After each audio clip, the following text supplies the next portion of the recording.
Near mint condition, the home of collected editions. Oh my gosh, look at that panel of Batman. You have the absolute, you have the deluxe. DC Comics firing on all cylinders.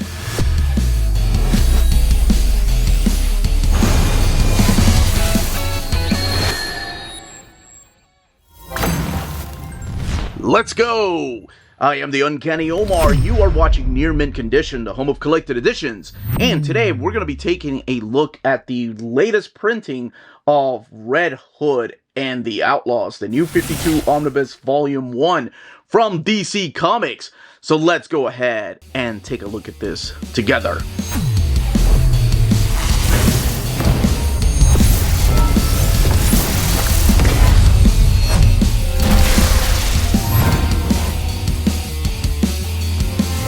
And welcome back, everybody. So what we're looking at here is the latest printing of this New 52 era Omnibus, and that is the Red Hood and the Outlaws Omnibus. This has been previously printed before. As a matter of fact, we're going to do a comparison right now. So this is the original printing. This is the one that was printed in 2018. And this is the 2025 printing. The cover looking the same, Red Hood and the Outlaws. I do love that logo. Love the fact that they added the bat signal there. The New 52 Omnibus Volume 1. I love that it still says Volume 1. They could have changed it to just Red Hood and the Outlaws, the New 52 Omnibus. But it gives me hope that we will have a follow-up to this and maybe a Rebirth era Omni. And then Scott Lobdell, James Tynion IV, Kenneth Rocafort, Julius Gopez, and Timothy Green II taking the top billing. The DC logo is the one thing that has changed. We have the new old school bullet logo right there, and we had this right here for the original printing. So let's take a look at the spines. And Red Hood and the Outlaws, the New 52 Omnibus. DC logo again has changed. And I'm sure immediately people are thinking, whoa, that is a lot thinner. Does it have less content? It's got the exact same content, exact same page count. It's just they're using a different paper stock, which we'll do a comparison here in a little bit. But I mean, it is still glossy. Fear not. It's not that satin type of paper that they were using for about almost a year. The back of the book showcasing our main cast of characters like the Red Hood and Starfire, and of course our boy Roy right there, Arsenal, as he's going by these days. The retail price of the book is $99.99, just like it was in 2018 when it was originally released. And let's go ahead and take a look at what's underneath the dust jacket. Let's look at the actual flaps right here. It's all these pieces here by Kenneth Rocafort. And on the right-hand side is the bio on the top build creators right here. And then, of course, the same design as the original printing. Besides that, of course, DC logo. And let's see, even the back is the same with the exception of the new old school logo. Now, if you've been a New 52 fan for a while, you know they've actually collected just about everything in trade paperback format. So if you're wondering, wait a second, how much of this has been collected? It's just a little bit more than this, actually. This is collecting all the way to issue 26. It's also missing the Teen Titans crossover, which is collected in the Omnibus. So this goes all the way to issue number 27, which we'll talk about the contents here in a second. But if you want to continue reading the stories in here, it doesn't line up perfectly. The fourth trade paperback, this goes all the way to issue 26.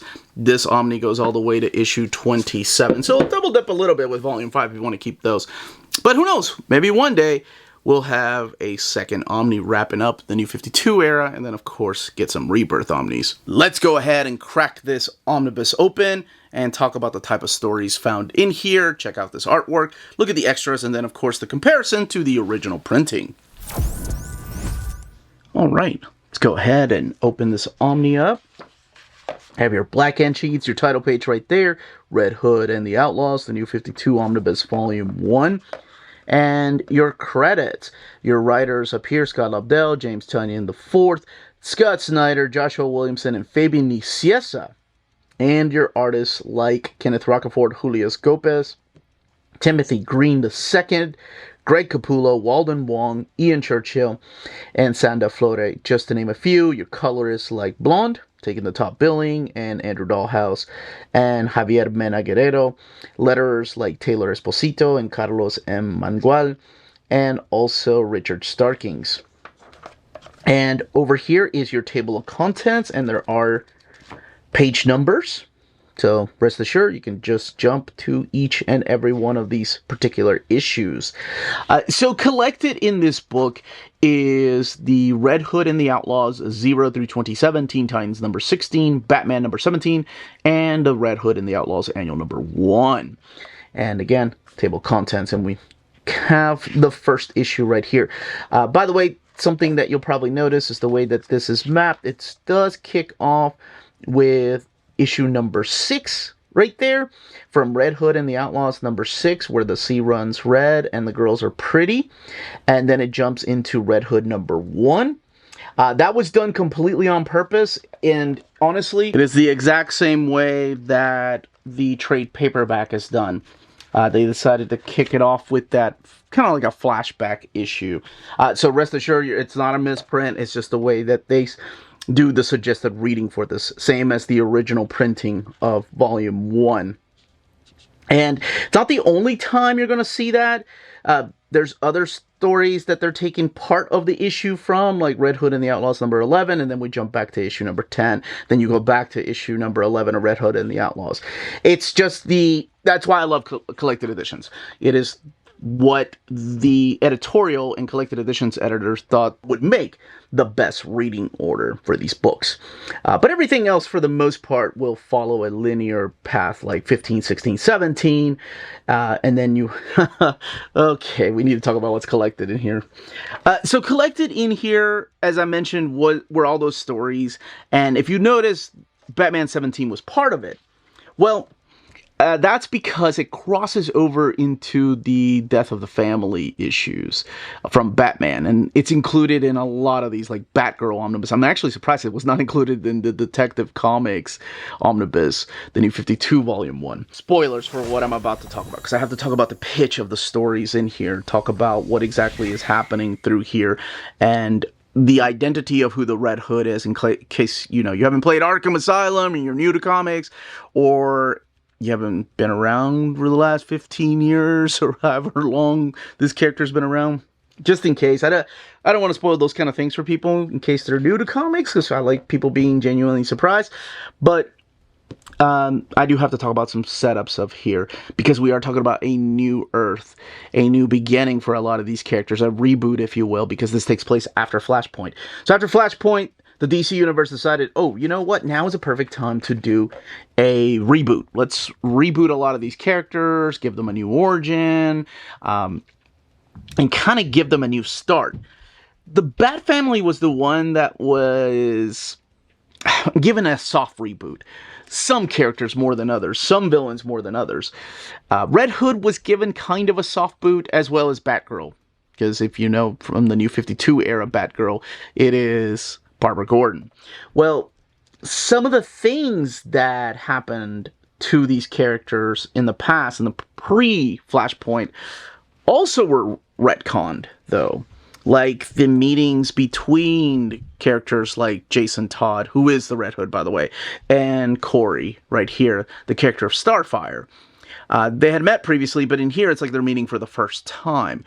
But his friendship with the character of Roy Harper, Arsenal, is still there. So it's kind of a headache sometimes to try to guess as to what remained. Oh, don't even get me started on the whole Tim Drake. I feel like no editor or writer wanted to do anything with that character, because he was a bit of a mess to try to figure out what to do with him. But anyway, just keep that in mind, that this is a brand new Earth, and if you're sitting here going, wait a second, they've already met, what the hell's going on? Yeah, it's a brand new Earth. All right, so at the very beginning, we do have Jason Todd meeting Starfire, who is from the stars, but we don't know much about her. All we know is that this issue right here is setting up what is to come here with the first issue, and that is breaking Roy Harper out of a prison. Right now, he is being tried for his crimes in another country, so it is up to the Red Hood and Starfire to break him out and bring him to, I guess, join this team of this team of all three of them that are going to be together for a while for no reason other than they're just kind of drawn to each other. And honestly, there's nothing wrong with that. I kind of like that. I like the idea of Jason Todd just forming his own team out of like the leftovers of characters that people didn't want to deal with. So the way they all come together, we see, like I said, Jason being confronted by Essence right here. So there is a little bit of a flashback because we are starting with issue number 6. And Essence tells him that his teacher, Dukra, and the All-Cast have been murdered by these group of people called the Untitled. So the first 6 issues is kind of them getting to know each other a little bit better, relationships starting, and all of this drawn wonderful. I love Kenneth Rocafort's artwork. He comes from the world of Top Cow Comics, so he's got that Mark Silvestri, Michael Turner flair, but his own kind of style too. Looks a little sketchy, a little undone at times, but oh my gosh, to me it's just freaking perfect. And I love, it's got a cool factor to it that really, I guess, fits the high energy of this book. So in the first couple of issues, or the first 6 issues rather, is them trying to figure out how to work together as a team, going all over the world, and then Jason internally fighting the idea that perhaps he could be next in line to lead the All-Cast, since he was taught by them. And Corey actually has to deal with her own backstory too, with this character named Crux. Now, all of it will come to play a little bit later in the second big arc that happens through here, which will take the team in space. So they are immediately separated from everything going on in Gotham City. The second story arc does have a little tie-ins to the Court of Owls story, but honestly, it's not like you need to have read Court of Owls to understand what's happening. Just know that these group of beings, or the secret society, has existed in Gotham City, and now they're going after some of the Bat family. But it doesn't tie it heavily. Like Red Hood, Jason Todd is still doing his own thing. And if you're not familiar with Jason Todd or who he is, he was the second Robin that got butchered by the Joker. That's all, like, all of that is still in here, as far as, you know, when I mention what has been retcon and what hasn't. So again, it gets a little confusing because it's like, oh, they want to keep everything, and then it's like, oh, wait, maybe they don't want to keep everything. We have characters in here like Mr. Freeze that they show up from the Rogue Gallery of Batman, but in the big storyline that will happen from the issue, I think it's issues 7 through 12, we are taken to outer space. And this has become a, like, I really like this story. I thought this is the one that I thought, oh, we are really separating ourselves from everything going on Earth. Because it's all about Starfire's planet that is being under attack by this character named Blight. And it's just about how she, and of course, the Outlaws are trying to help her people. And of course, we have to throw in Starfire's sister, and it says, oh, it's like she is really conflicted as to where her home is. And I kind of like that. I thought this is the one that made me think. I thought this storyline was the one that I kind of see where this is going. I kind of see why you had to start over, because it does feel like new characters. Then we get into the crossover issue. And it's not much of a crossover, but when you're dealing with the Bat family, you have to talk about it. And here, let's actually go back to this issue right here. So as Jason Todd is taken by the Joker and leading into that Batman issue number 17, The Death of the Family, we get issue number 0, which showcases the 3 characters and their youth. Again, keeping some things from the pre-Flashpoint stories and then retconning some of the stories from their past. But we do have Lady Shiva playing a big part in Jason Todd's life.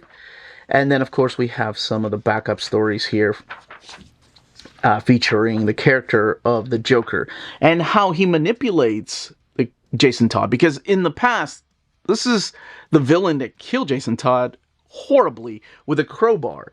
And that does a lot to the character of the Red Hood. There's a crossover not just with Batman, but also the Teen Titans, so we get to see how they act around the Teen Titans. Now, some of them have met these characters before, and others are meeting them for the first time. We have a couple of oh no, these are the issues of Teen Titans, the crossover with Brett Booth on art. And then, of course, Batman issue number 17, which ends on a big cliffhanger. It's like, whose face did the Joker cut off? After this is when the tone of the story really changes, and it becomes kind of like less fun and exploration and more of figuring out who exactly Jason Todd is, because now we have James Tynion that comes on board and starts writing these stories. So the basic premise of these stories here towards the end, after the whole 0 Year story, actually 0 Year is really cool because it's a tie-in to what was happening in Batman, but it focuses on the character of Jason Todd prior to his origin, where Talia al Ghul enters Gotham City to try to kill the leader of the Red Hood gang. And I'm not going to spoil who that is. And if you're thinking, oh, it's the Joker, maybe. That's all I will say. And that kind of ties her past with the character of Jason Todd. Something happens in the pages of Death of the Family, in that crossover, that Jason Todd, Red Hood, takes off and goes to the Himalayas. And he tries to go to the all-caste hideout. Now, there's a big war that's happening between the League of Assassins and the all-caste. This is all now James Tynion taking over the book, by the way. So, Roy Harper, Arsenal, and Corey Starfire are pursuing him, trying to get him to come back to them because they feel like they've got something special going on. So the book, even though it's called Red Hood and the Outlaws, I think does a really good job of balancing, especially the second part of the omnibus, on the other characters, not just focusing on Jason Todd the entire time. Because we have this relationship between Rory and Oliver. And then, of course, we saw that those issues of Starfire and her planet. And that's what the last few issues that are in here are about, trying to get their friends back, or trying to get the group back together. Cheshire does make an appearance through here, as well as other Justice League members. But it is a huge fight between the League of Assassins and the all-caste. And what role exactly does the Red Hood play in all of this? And this, again, is some of the artwork that you're going to be finding through here. And there is enough stories to be collected in a second omnibus. Now, all the way in the back, we do have some character sketches. Kenneth Rocafort, this is the character of Essence. And there's Crux, Dukra. Oh, I didn't talk about Susie Sue. She was a big story in the first story arc. And then the unused cover over here by Brett Booth, and your end sheets. Now, the binding of the book is sewn binding, and the book itself has 736 pages. So what I'm going to do is a quick comparison to the original printing here. So we saw that it looked thicker, and that's due to the paper stock that they used in the past. This one also has sewn binding, but as you can see, these older books from DC that were printed in this heavy paper stock, glossy paper stock, tend to want to shut on you. But let's look at the differences here. So yes, this is using glossy paper stock. It's not as thick as these right here. But I'm going to show you some things. Let's look at the way that it lays over first. So this is the way the new printing lays over, and this is the original, which, by the way, I have read this twice in this omnibus format. Stretch the spine, and it is still a tight bind. But look at this. Like, the paper stock is not as thick. But you still have a little bit of bleed through from the really thick paper stock compared to this. Like, it's a little more prominent, of course, here. I'm not saying that this is perfect. It's better. It's just, I'm showing you that even with thicker glossy paper stock, there's still bleed through that's going to happen. It's not perfect. There just happens to be a little bit more, of course, in the new printing. You could probably see here a little more. And it's only through the whites, of course, and the light colors. And speaking of colors, the colors honestly look identical. Maybe just a little bit, and I mean a little bit. Man, darker over here. Just a little bit. But that kind of gives you an idea of the way that it lays over, the bleed through, and the color comparison. Yeah, just a little darker than over here. But that is it. That is Red Hood and the Outlaws, Volume 1. And that, as they say, is that.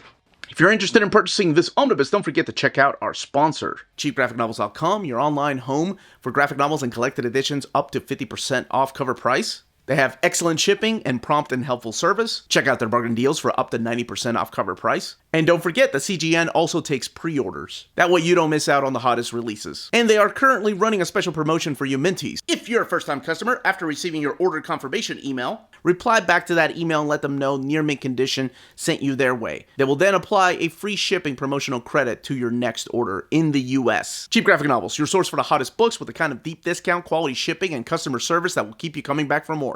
And that was the content and page count and build, and of course the comparison to the original printing. If you have any questions, leave those down below. Smash that like button on the way out. Let me know if you want to see a volume 2 of this. If you think, oh man, they reprinted this volume 1 because we're going to get a volume 2. The DC Collected Editions department does seem to love the New 52 era. And I'm very happy for all the people that got into DC Comics during that time, and this is all nostalgia for you. But yes, let me know what other Red Hood stories you would like to see collected in a big format. If you just want to see like classic big hits of Red Hood, not just Jason Todd, but other Red Hood characters too. And of course, if you want to see the follow-up or the Rebirth era. That's it, everybody. Stay healthy and safe out there. Much love.